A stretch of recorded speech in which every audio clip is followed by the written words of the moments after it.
بسم اللہ الرحمن الرحیم۔ ایک مرد کا خواب ہوتا ہے کہ اسے پرفیکٹ بیوی ملے اور عورت چاہتی ہے اسے پرفیکٹ شوہر ملے، مگر یہ نہیں سمجھتے کہ اللہ تعالیٰ نے انہیں ایک دوسرے کو مکمل کرنے کے لیے بنایا ہے۔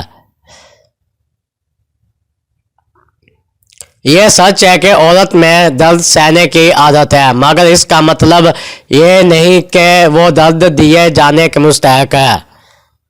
مرد کو عورت کے کردار کی کتنی فکر ہوتی ہے، اتنی فکر اگر اپنے کردار کی ہوتی تو کتنی عورتیں بد کردار کہنے سے بچ جاتی۔ مرد کا گناہ وقت طلاق میں کنکری کی طرح ڈوب جاتا ہے، جبکہ عورت کا گناہ ساری عمر طلاق میں تیرتا رہتا ہے۔ اچھے کے ساتھ اچھے رہو، لیکن برے کے لیے برے مت بنو، کیونکہ تم پانی سے خون صاف کر سکتے ہو پر خون سے خون نہیں۔ اس لڑکی سے پیار کی امید کبھی مت رکھنا جو بار بار یہ دو چیزیں کرے۔ نمبر 1 اپنے ماں باپ کی قدر نہ کرے، نمبر 2 اپنے سے چھوٹوں پر شفقت اور بڑوں کا ادب نہ کرے۔ تم دنیا کے کامیاب ترین انسان بن سکتے ہو، بس اپنے ماں باپ کی خدمت میں کوئی کسر نہ چھوڑنا، کیونکہ بعد میں رونے سے بہتر ہے ان کی زندگی میں ان سے پیار کرو۔ عورت کو کبھی محبت میں ملاوٹ پسند نہیں، وہ جس سے پیار کرے اس کی حرکات ہمیشہ نظروں میں رکھتی ہے، لڑتی ہے، جھگڑتی ہے، اپنے ہونے کا احساس دلاتی ہے، مگر کسی دوسرے کی شراکت برداشت نہیں کرتی۔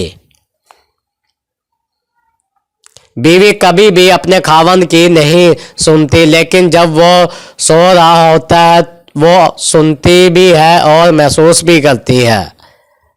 حضرت علی رضی اللہ عنہ نے فرمایا، تمہاری عورتوں میں سب سے بہترین وہ ہے جو اپنے کردار میں پاک دامن ہو اور اپنے شوہر کو حد درجہ پسند کرنے والی ہو۔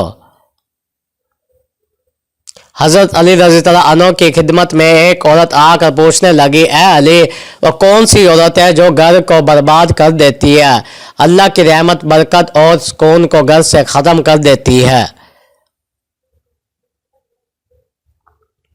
تو حضرت علی رضی اللہ عنہ نے فرمایا، جس عورت میں یہ ایک عادت ہو وہ عورت گھر برباد کر دیتی ہے۔ تو عورت نے پوچھا، وہ کون سی عورت ہے؟ تو حضرت علی رضی اللہ عنہ نے فرمایا،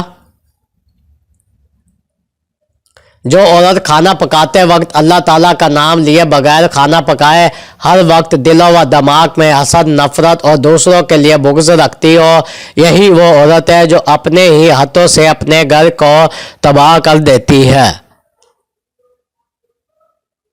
یاد رکھنا، جب بھی اللہ تعالیٰ کا رزق عورت پکاتی ہے تو اس کے احساسات اس کے کھانے پر اثر کرتے ہیں، اور ریو بازو حسد، نفرت سے پکا ہوا کھانا اس کے گھر میں جو بھی کھائے گا ان کے باوجود وہی احساسات کا پیدا ہو جائے گا۔